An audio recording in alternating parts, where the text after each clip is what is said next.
You're listening to theoutdoorstation.co.uk. Welcome to the Travel Show. I think it's a splendid idea. Podcasting around the world. The UK's best podcasting show for world travellers of all ages. Welcome again. It's a podcast full of hints and tips for travellers of all ages travelling to all places. It's all about getting out and having much more fun.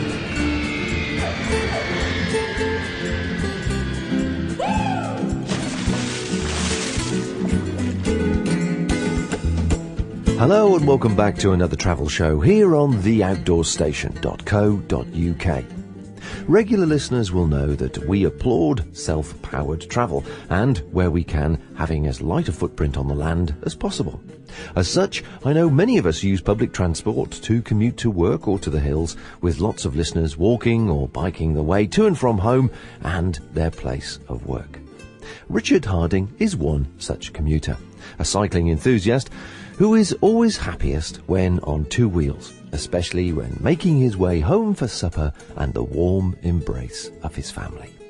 As his work is coming to an end in the UK, Richard's decided to make the most of a short break and cycle back home in time for tea and buns. Where's home exactly? Yes. Now, see, that's the thing. Home is in New Zealand. And here's Richard to explain how it all came about. How it came about?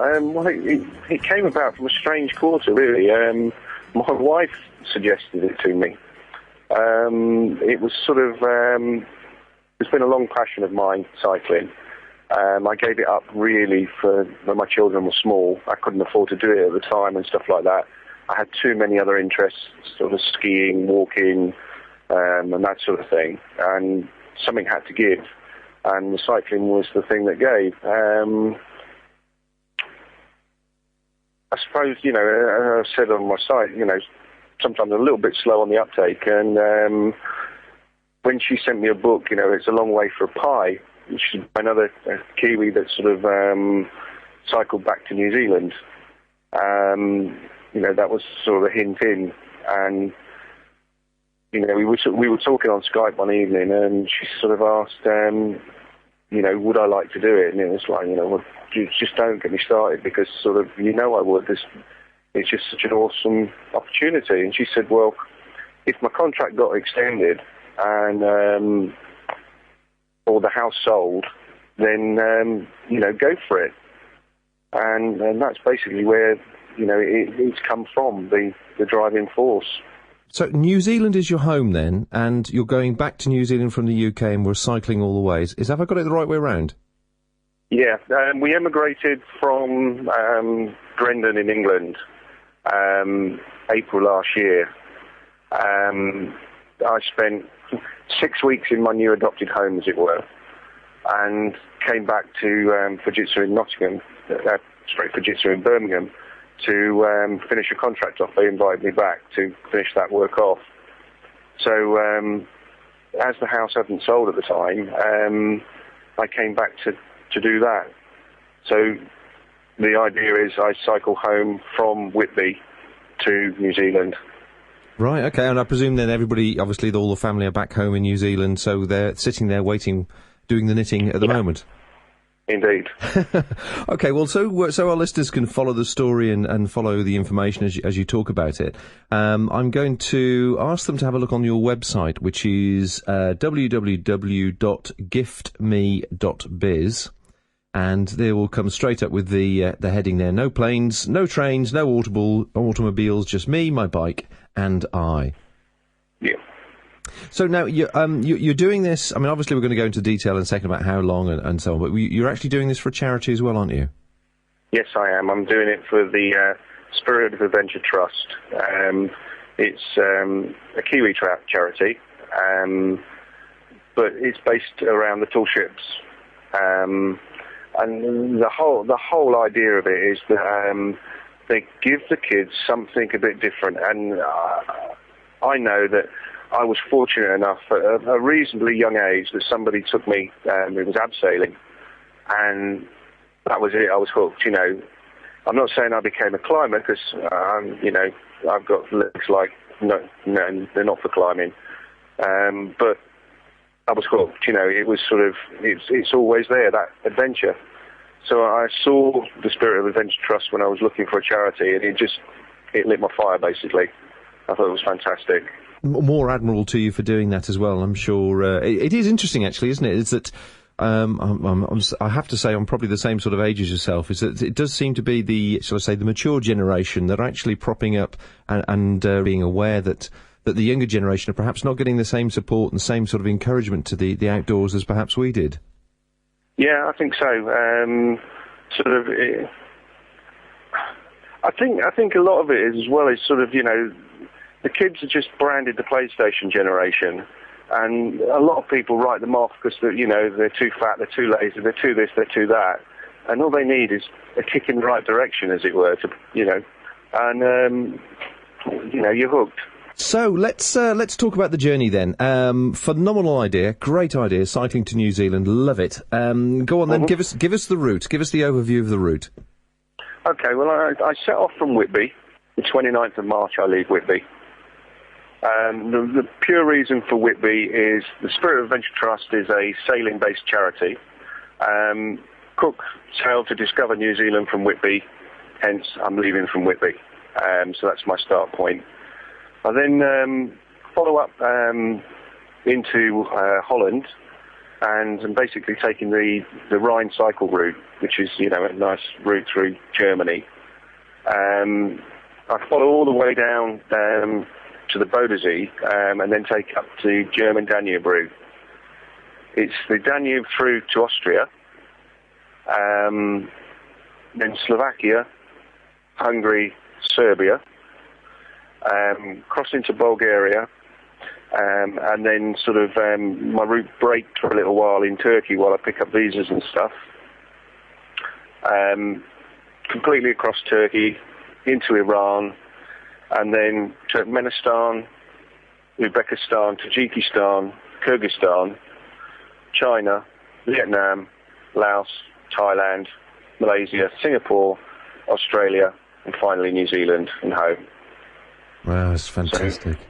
Fantastic. No, I mean, the practicalities of organising permissions and visas and so on would be the first thing that comes to my mind, particularly when you start talking about Iran and the Uzbekistans and so on.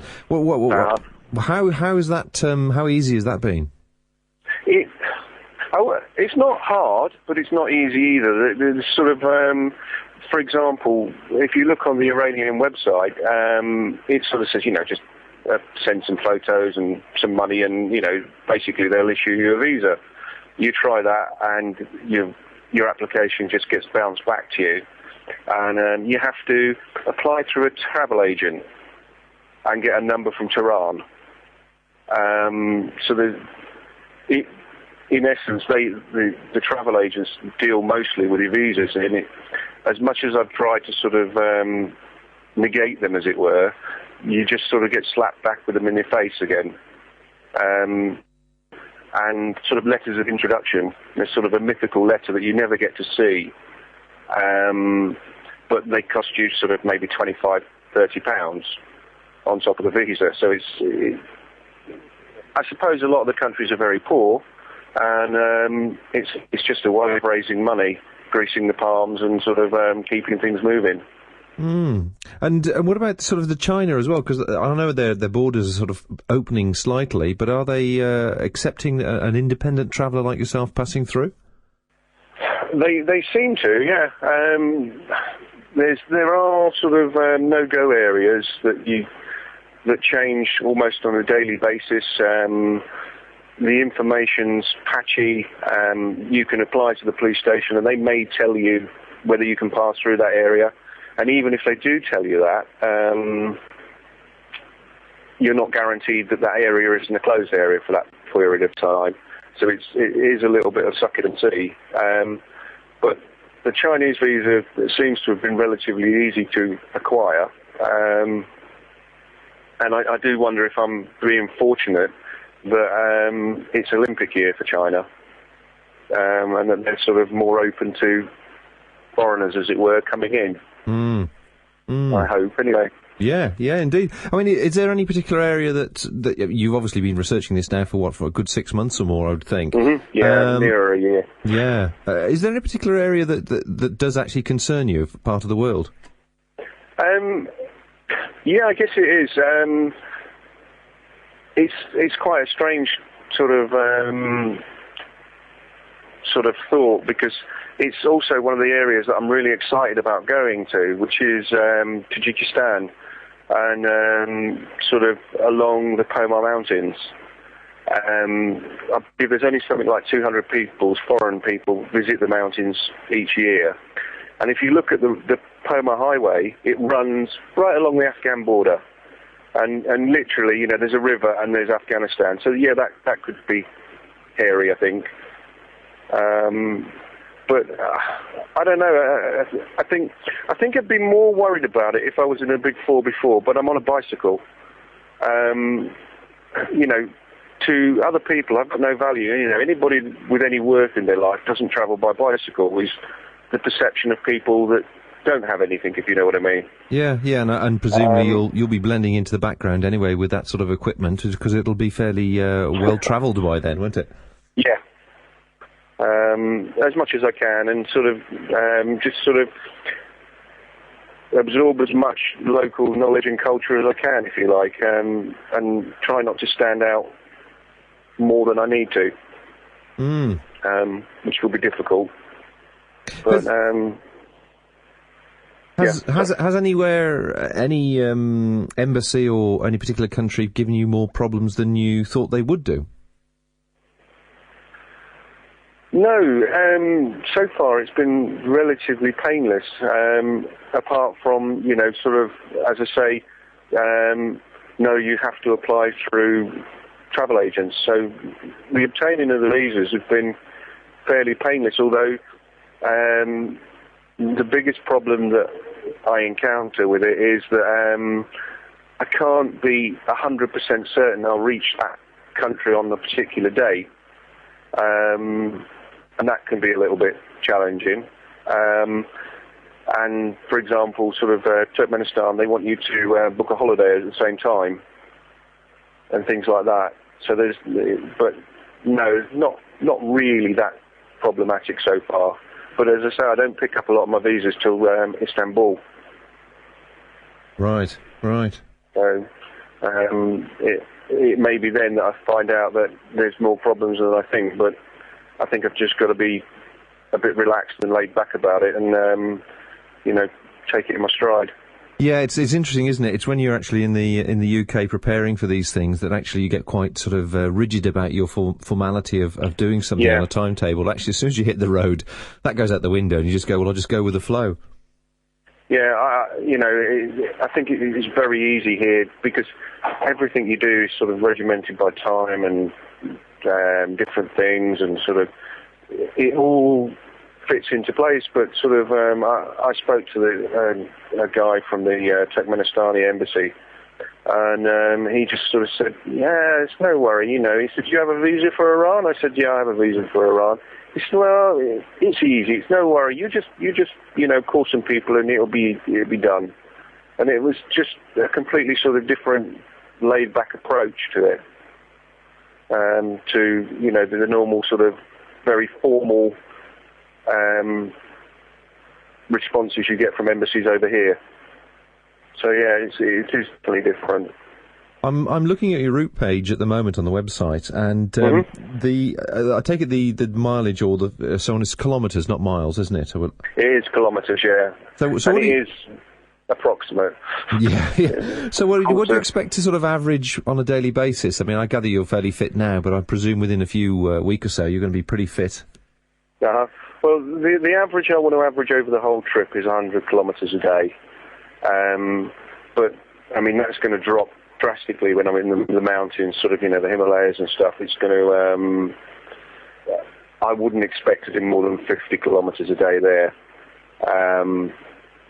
Just through the, you know, the altitude and sort of the physical abuse that they'll put through my body through. But on average, over the whole distance, I'm hoping to do 100 kilometres a day.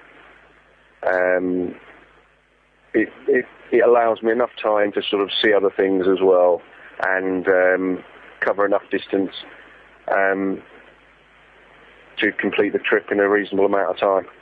So you're not taking too many side diversions then? Not yet, but we shall see. I certainly, one side trip that I'm very keen on the idea of, I'd like to go to Mount Kailash and do the walk around Mount Kailash, the Hindu. There's a Hindu sort of, I think it's the Torah they do. It's about a 65 kilometre walk, I think it is, around the mountain, which is supposed to be quite stunning. And I want to visit Everest Base Camp. That's sort of, I don't know why, but it seems to be something I'd like to do. So there are a couple of the things I'd like to do en route, and I'm just going to sort of pick up on things as I go along as well. So how are you going to record this? Are you going to keep in touch with everybody and sort of update a blog as you progress, if and where you can? And are you going to record it with sort of, obviously photographs, but, lots of photographs and audio, or is it purely going to be a personal diary? It's going to be, I think, a selection of all those things, really. My website I will update as I go along. Where I have access through sort of GPRS or any sort of broadband access, I'll update. I'm using the phone I'm talking on at the moment, the N95, to sort of, as I can write web pages from it and so on and so forth and upload them. Photographs, I'm going to be using Flickr as my medium for uploading them. The camera, the phone that I've said has also got a camera in, but the benefit of using the N95, for example, is that it's got a GPS actually integrated in the phone. So what I'm going to be doing is what they call geotagging. So when I take a photograph, it will actually tag the photograph with the longitude and latitude. When I upload it to Flickr, it will place that photograph on a map. So anybody viewing the photograph will be able to see where the photograph was taken in the world. Which is quite cool. And then sort of, I haven't decided about sort of whether I'll be uploading video or not yet, but certainly some sort of text dialogue of what I'm doing, and probably a voice dialogue as well, uploading to sort of MP3 file or something like that, so people can download them or listen to them or whatever. Hear the sounds of where you are. That sounds fantastic. What a great piece of technology that is. Yeah, it's something that I sort of, well, I didn't stumble across it, but more or less stumbled across on it, if you like, and it's just fantastic. There's so many little things that I've been very much a sort of a basic phone person up until sort of relatively recent, which is quite strange because I work in telecommunications, and it was there's so many features on the phone that you just wouldn't bother using normally, but it's just a great little gadget for travelling with. It saves a lot of weight of separate different things. And I've got a Bluetooth keyboard with it, so it allows me to type properly. Okay, the screen's limited, but if you want to sort of stay in touch, and you think your only way is a laptop, well, I suppose my keyboard, my charger, and my phone, I don't know, probably weigh. Well, they certainly don't weigh anywhere close to a kilo. And if you can find a laptop that can do everything that my phone can do for under a kilo, that's got sort of a reasonable battery life, well, please point me in the right direction because I can't find one. I presume the charging facility, are you taking some sort of solar charger as well as a mains charger? Yeah, I've got a solar charger sort of that will charge a battery pack. It's the freeloader. Which is supposed to be very good for charging a couple of batteries and running sort of different things through USB ports and what have you. But the other thing I've done is I've built a generator. Well, not the generator. I've built a circuit that comes off of the dynamo. I've got a hub dynamo on my bike, and basically I've built a charging circuit that will charge batteries. So it means that I can.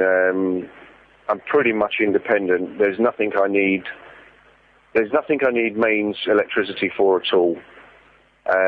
It's a nicety because it's an awful lot quicker, but I can either charge all of the equipment I've got by either solar power or by human power. So, which is a nice position to be in. You're looking forward to this, aren't you? I'm very excited. Yeah, very excited. I love being outdoors, and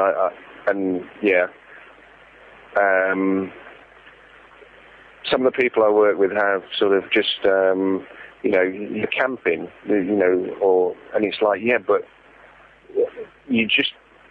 I just love being outdoors, love camping and that sort of thing, and all the things that go with that.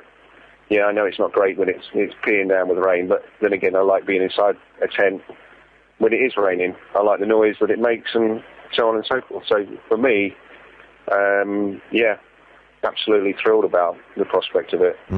Yeah, well, I was looking at your kit list as you're talking there, and see you've obviously invested in shares in Altlib. Yeah. So obviously you're expecting a little bit of damp weather by the looks of it. Yeah, I mean the Altlib's. I am expecting damp weather, and but the fact that it's simple, it's not lots of buckles and clasps. It's very, very simple stuff, and it just does what it's supposed to.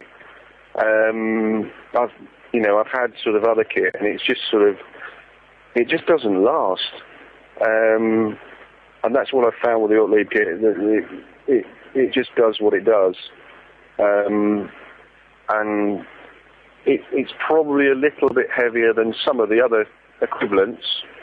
But I've got to sacrifice, in some respects, I've got to sacrifice weight for durability. And that's one area that I was prepared to do it in, just because of the sheer length of time that I'm actually going to be carrying my kit and stuff. And I can't not. I've been cold and I've been wet and damp in the past, and I don't like that feeling. I'd rather that at the end of the day, at least I know I've got something dry to get changed. I don't mind being wet during the day, but I don't want to be wet when I snuggle into my sleeping bag at night, because that's not a nice feeling. No, it's definitely wouldn't be the end to a perfect day, would it? No. Now, the bike you're using, a Thorn Raven Tour, notice. So you're going for a good, reliable, high quality bike there. Yeah. Again, it was pure and simple. That I wanted something that I knew was reliable. Everything I'd read about the Raven was good. It's won Touring Bike of the Year twice. And one thing I would say is that when I got my bike, I had problems with it. Only minor problems, but they was problems nonetheless. And St John Street Cycles were brilliant.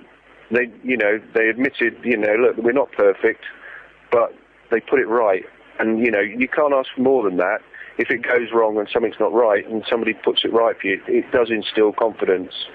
They admitted, they got it wrong. It wasn't quite right, but as I say, they put it right, and they went that extra mile. They delivered the bike to the Midlands from Somerset.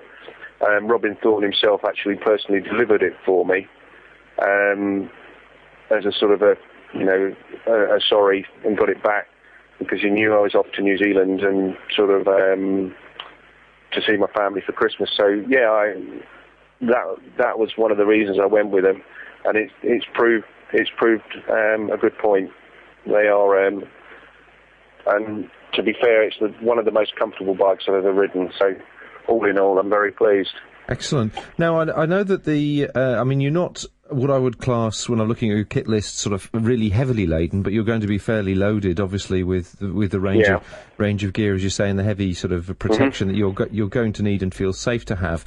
And has the bike been upgraded with the brakes? Because I see you've got some, is it XT something brakes? Yeah, the XTR. XTR brakes, yeah. Yeah. They were an expensive upgrade. You're talking sort of £125 upgrade on the normal brakes, but them along with the carbide rims will stop you, and that was the main reason for that. I mean, I've cycled across the Alps before on a racing bike, and I'll tell you something, I take my hat off to the guys who do that for a living, because the brakes just don't stop you. You know, they slow you down, but they're nothing like the brakes you get on modern mountain bikes today. The braking power is phenomenal in comparison to what they use. That was a big decision, but I chose good brakes over. I mean, I could have had the S&S coupling on it, which is a way you can split the bike in two for sort of an extra 300 or so pounds. But I decided that was a nicety rather than a requirement. You know, okay, it's not so great when I have to go to an airport, but I can't split the bike in half and make it more portable. But I thought being able to stop properly would be the better investment. I think that's the idea of some of the mountain ranges you're going to be crossing. This is one thing you want to know, is you're going to stop, especially with some of the reputed lorry drivers and bus drivers. Yeah, I think so. But I mean, the other technology that's in the Thorn that makes it the Raven quite different is the speed hub. A lot of what I've gone for is very reliable, very normal, sort of boring, mundane, if you like. People who look at the bike say, "Oh, it's not what I expected." Well, it's a bit granny-ish looking, really. And my answer to that's great, because that's the way I want it to look. But the speed hub, the roll-up speed hub, is completely enclosed, so it's sort of it allows you to have very little maintenance on the bicycle, but very, very reliable. So that was the driving factor on the main part of the bike, really. Well, I'm sure the bike freaks will be poring over your kit list and looking very, very closely at that. And I see there's a picture already starting people off, so they'll definitely find that on the website. And if they've just suddenly picked this podcast up, the website to be looking at is giftme.biz, and you can see all the details here of what we're talking about currently with Richard. Now, moving on to your sort of the other items, just to sort of gloss over, I don't want to go into great detail about it, but to give people an idea of the sort of volume of thing that you're taking with you. You're taking, obviously, the usual sort of maintenance tools. How many spare tubes are you taking, or tyres? I've got 4 spare inner tubes and 2 spare tyres. Because that in itself is quite bulky, isn't it? Yeah, and you're talking light, either, you know, a mountain bike, folding mountain bike tyres, probably half a kilo. So it does add up, and it is bulky, as you say. But I've basically gone for tools and things that are showstoppers. If I don't have that with me, I can't carry on. So bar, you know, wheels and things like that, I can pretty much sort of fix anything. And on the camping front, you're going for a bit of space, aren't you? A bit of luxury in the tent front. There, you've got the Denalo 3 GT. Yeah. Basically, it's my wife and I fit in the tent afterwards as well as we did before. It's an absolutely superb tent, and it's reliable. And it's palatial for me on my own. I mean, the GT2 would have been big, but the 3 is, it's a hotel standard, I think. Yes, it's huge. I think you'll be... It only weighs, 2.8 kilos, complete with everything with it. The GT2 was 2.4 kilos, I think it is. So It's, there's not a lot in it, 400 grams, okay. If I was carrying it on my back, perhaps I'd disagree, but 400 grams will disappear onto the whole, the whole lot weighs about, with food and water, when I'm sort of separated from civilization for 5 or 6 days at a time, I'm going to be up to nearly 60 kilos anyway, so 400 grams sort of is insignificant. And I wasn't going to replace a tent for just this trip, if you see what I mean. You've gone down the, which is understandable, you've gone down the sort of MSR Whisperlight route with the fuel situation. Were you not tempted by this new interest in wood-burning portable stoves at all as an option?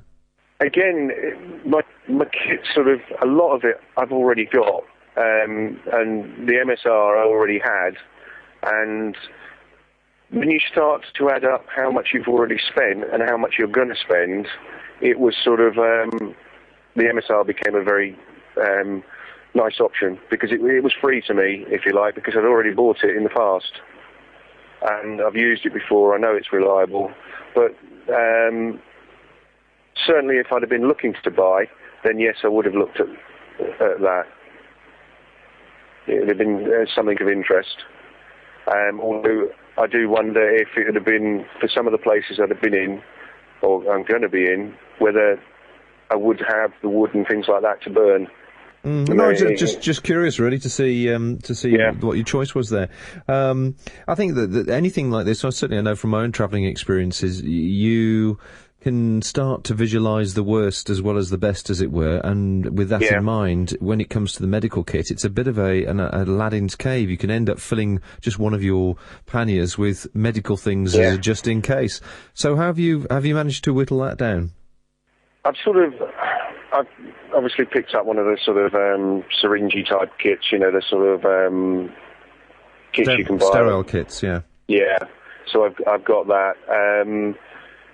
And then I basically looked at sort of, I suppose, bleeding, breathing, breaks and burns. What can I do to sort of deal with that?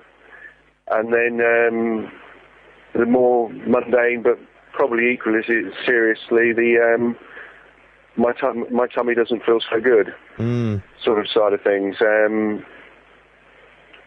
I've got a reasonable amount of first aid training, so I'm lucky in that respect. What are you doing for the water purification? Because I can't see anything on here for that, unless I'm missing it. Yeah, it's MSR water filter I've got. Oh, okay. That's in there somewhere, I'm sure. It's just the pump water filter. Then I've got with me both iodine and chlorine tablets for different situations. And really, I suppose, from a medical point of view, I suppose, as regards a simple problem that could develop, as it's a chafing problem that turns into a blister, or as you say, a water-based problem that affects your stomach. Yeah. So, and then it just bangs, grazes, and breaks, and and if it's a break, well, I've got real problems, but we'll overcome that if it hopefully doesn't happen. Yeah. Well, certainly looking at the rest of the gear, it's what one would expect, lots of padded shorts and so on, and just a change of clothes. I mean, really, the sort of area you're going through, once you start leaving mainland Europe, it'll hopefully, or I expect to start getting a bit cheaper, so I would think you'd pick up sort of the cheap clothing or T-shirts or whatever and dispose of them as you go along, I guess. I realise that I'm going through some sort of, fairly staunch religious countries, and sort of cycle shorts and, the stuff that goes along with that doesn't go down too well in those sort of countries. So I intend to sort of pick up lightweight cotton sort of pyjama suits, if you like, that the locals wear, and just wear those just as a sort of modesty over my own kit. And put the Gore-Tex underneath. Yeah. Well, you're doing this trip with an aim to get home to New Zealand for Christmas, aren't you? Am I right? 26,000 kilometres? 26,000 kilometres. You're leaving, end of March. Do you mind me asking how much a trip like this costs to do? I mean, separating equipment from the actual trip itself and visas and that sort of thing. My average living costs we're looking at is hopefully somewhere between $5 and $10 a day. It's difficult to sort of say it at the front, but that's sort of what we're actually looking at averaging out. This is US dollars? Yes. Okay. That's what we're looking at spending. It's obviously going to be slightly more than that in Europe, because it's more difficult to wild camp, as you know. But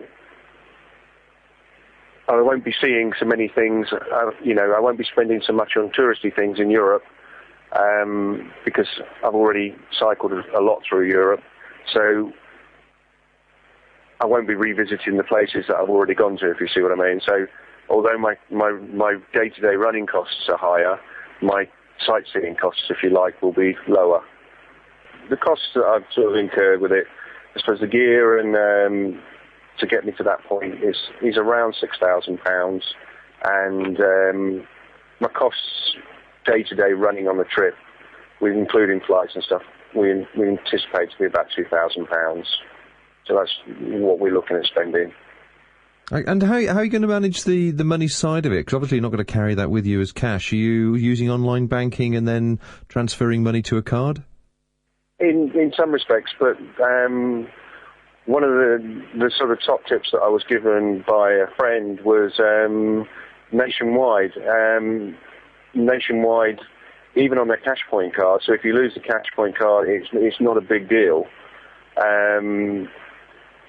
Whereas a Visa card is, a little bit more of a problem. But they don't charge you for foreign currency, and they don't charge you for those transactions any more than they would in the UK. And anywhere you've got the Cirrus logo, you can use a Nationwide card. So it doesn't cost you anything to get that money. So which is, you can obviously draw out in local currency. So that's predominantly where I'll be getting my cash out of, is the Nationwide bank. Because, as you say, I can't carry too much cash in one go. But presumably you need to have a certain amount as a reservoir, as it were, in case you need it. Yeah, I'll be carrying sort of, a couple of £100 probably tops. You obviously work for Fujitsu, so which is a very technical company. I'm guessing doing something along those sort of lines. Are you looking forward to getting away from sort of being surrounded by technology and formality and actually having the freedom of the road? Yeah, very, very much so. It's like I said to you earlier that the N95 is the most sort of up-to-date modern phone I've ever had. I work in telecoms, and I hate telephones. I really do, which is quite sad for somebody who earns a living within telecommunications. I understand all the wonderful things they bring you. I speak to my wife every night on the internet, but to get rid of all that will be wonderful. Just sort of there's something nice just not having all that stuff around you. You suddenly realise how little you actually need it in your day-to-day life, really. You just use it because it's there.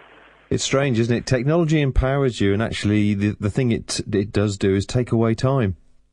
Yes, it does. It takes away so much time. I cycle home every night, and sort of you just see people sat there on the internet, and you know that a lot of it's very useful, and it reaches and stretches people in so many ways, but it also limits them as well, because they have to have that time to do that sort of stuff, and it takes away from what they could be doing otherwise. Well, I mean, I'm in awe of your trip, and I hope you give your family the best possible Christmas present by arriving in one piece, safe and well. Mm-hmm. Okay. All I'd like to do is ask you a couple of things, if at all possible, if we could perhaps either have a chat as you go along, or if you could leave us some messages so I could actually give the listeners a roundup, just using the Skype in number that we use. And of course, when you get to the other end, I'd love to touch base with you and no doubt last more than 30 minutes, and you could tell me all about the actual trip itself and some of the highlights and exciting moments. Yeah, I'd love to do that. Yeah, it'd be really, really good. At the moment, all I want to do is talk about my trip, if you know what I mean. It's just sort of, it's something I've been waiting to do a long time, and so enjoy talking about it. Yeah, no, definitely the trip of the lifetime. Well, let's just remind people again that they can actually support you and support the charity by going via your website, which is giftme.biz. I'll put a link in the show notes so that people can find it that way. And if they can contribute and support your activities, that would be great. But I wish you a very, very safe, very enjoyable, very exciting and very interesting trip. Thank you very much. I'm looking forward to it, and I'll keep you posted as I go along. Hopefully Richard will be able to do just that and leave us with messages as to his progress, and I'll gather them all together in diary chunks to give us all a flavour of some of his experiences during 2008 as he commutes halfway across the world by bike. A fantastic trip and certainly an inspirational topic for the travel show. Please visit his website at giftme.biz and make a small contribution to his charity if you're able, which I'm sure will keep him inspired when the days are long, he's soaked to the skin and all the various parts of his body ache. And don't forget to visit our website too and check out the new feedback, links and diary pages. It'll keep you entertained for hours. So, until next time, folks, safe travels and enjoy all the moments that go to make up your life. Find out how easy it is to subscribe to all our free programmes. Visit our website at theoutdoorstation.co.uk.